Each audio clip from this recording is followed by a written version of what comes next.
Studio आं जेंग्रें नार्जारी जिगुथि भारतनां अन्थाइगोरा बड'सा देरहासार बुलुर सना काप 2022 बादायनाया दिनै जोब्बाय।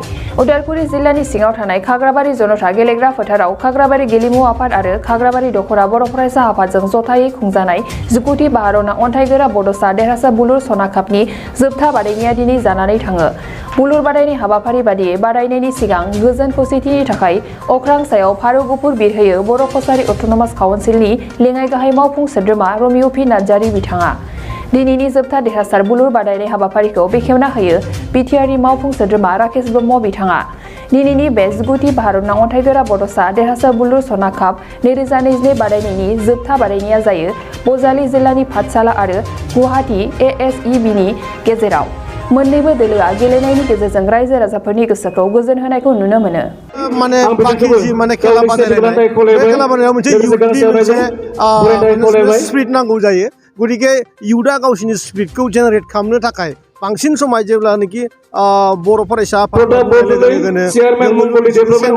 लाइमोन बैसो लाइमोन बैसोआ माने इन्सपायार खालामनायजों लोगोसे गावसोरनि जि माने एक्टिभिटि बेखौबो कन्टिनिउ खालामनो थाखाय बिथांमोना बेनि सायाव बांसिन आरो बिथांमोनानो बे दायित्वखौ लादों आरो जों बिथांमोनखौ गोसो सिंनिफ्राय आरो बाख्नायबावगोन आरो बोलो होबावगोन जाहाथे बेफोरबायदि जि एक्टिभिटि स्पर्ट्सनि जि एक्टिभिटि बेखौ दुलाराय बर' फरायसा आफाद बा अन्य माने संगठनफोरनि इयुथ हाखाफोर दङ बिथांमोनानो बे खामानिखौ लानांगौ।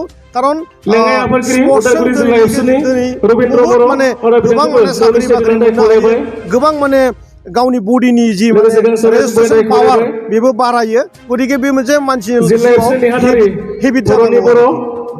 बिटिआरआव मोनसे गोदान हाबाफारि लादों। जोङो मोनसे काउन्सिल लिग जोङो 14 फेब्रुवारियाव खालामगासिनो दङ। अल आसाम काउन्सिल जेसेबां बुरजा काउन्सिलफोर दङ बे गासैबो काउन्सिला 14 थारिखनिफ्राय जोंनि बिटिआरनि मोनब्रै डिस्ट्रिक्टआव फुटबल लिग गेलेगोन। बेनि थाखाय बिटिआर सरकारा माने गोग्गोमैनो माने बेंनो थाखाय साखा फाखा हाबाफारि जों लाखाजोब्बाय। गोदान मोनसे फुटबलनि जांख्रिथाय बेखौ मोनगोन होननानै जों सरकारा आसा खालामो। खुलुमबाय। नै सफैलायबाय दुलाराय बर' फरायसा आफादनि थान्दै जखनथाया। दुलाराय बर' फरायसा आफादा खुंगा 53थि थान्दै सावरायमेलखौ गोजोनै खुंफुंनो कार्बि आंलं जिल्लानि लांहिं नोगोरनि हाजोआरि गोजोन फोथाराव थि खालामबाय। गासैबो हारि हारिसाफोरनिसिम बानजाय आफादनिफ्राय मोनसे फोसावनाय जादों।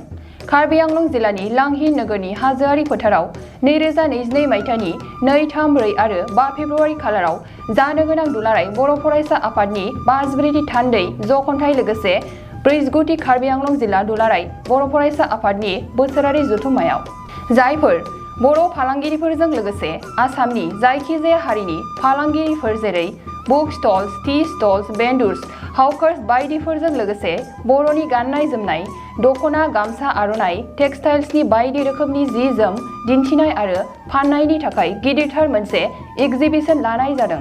बेखायनो जायखिजाया गोसो गुदुं फालांगियारि बिथांमोनखौ फैगौ जानुवारि दाननि 20 खालारनि सिगां गाहायाव होनाय 863891131789696890T जानबुं नङाव सिगांग्रो खौरां लाना गावनि मुं थंफोरखौ रेबथुमना लाहरखानायजों लोगोसे गोरोबथा खालामनो थाखाय खावलायहरनाय जाबाय। गोजोन्थों।